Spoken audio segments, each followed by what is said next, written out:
Kwa dhi mbele nyakora mga juang bad migao mar obila mar okwach kich owuoyo oko kidieny makende manochiwogi ne timo nonro kata Special Service Unit. Jatend Kenya William Ruto oyango ni en owuon ema ogolo chik mondo mi wuo oko bad obila no kaka George Bati leronwa. Ndalo achiel kende bang' jatend piny William Ruto yango Amin Ibrahim Mohamed kaka jatend obila mag okwach kich kendo kao kar George Kinoti.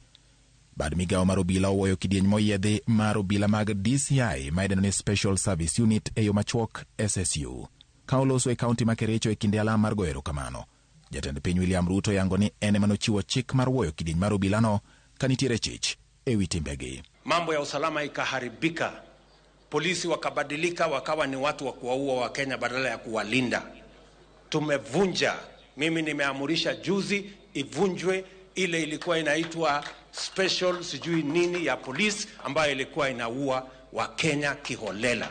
Ruto wacho ni gin kod chenro mong'ith mar timo lokruok ahinya ne bad migao mar arita kwe ma pachoka. Kowacho ni obila nyaka chiw arita ne jo Kenya kendo golo ne piny wichkuot mar joma inego kendo ringre gi kwanyo yaore kod bunge. Ka ochiwo ranyisi kuom ringre ji ma osebed ka iyudo e River Yala. Mambo ya usalama ilikuwa imezoroteka.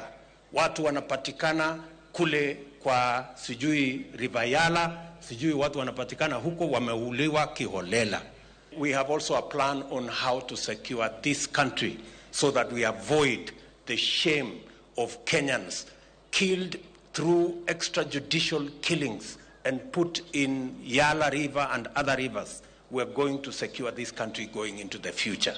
Kidieny no manochuoge higa mar 1999 motelo nochung' ne ng'weyo kendo geng'o timbe mag maundu ka kinde no neging'ere kaka Special Crime Prevention Unit kane oduogo migi nying manyien kendo lok ting' margi higa mar 2019. Ne ochuoge kaluwore kod maundu magalagala mane medore e piny Kenya kendo apisa mane tiyo kanyo ne omi tiegruok moyiedhi. Kata obiro ni ne gitayo chenro maggi kowuok e log tich mar obila mag okwach kich DCI kaluwore kod lony margi ne inyalo orgi kuonde ma maundu timore. Inspekta maduong' makojolo mar obila Nur Gabo olando ni tij kidieny mar obila no orumo kendo migi chik mondo gidogi e log tich mar obila mag okwach kich DCI.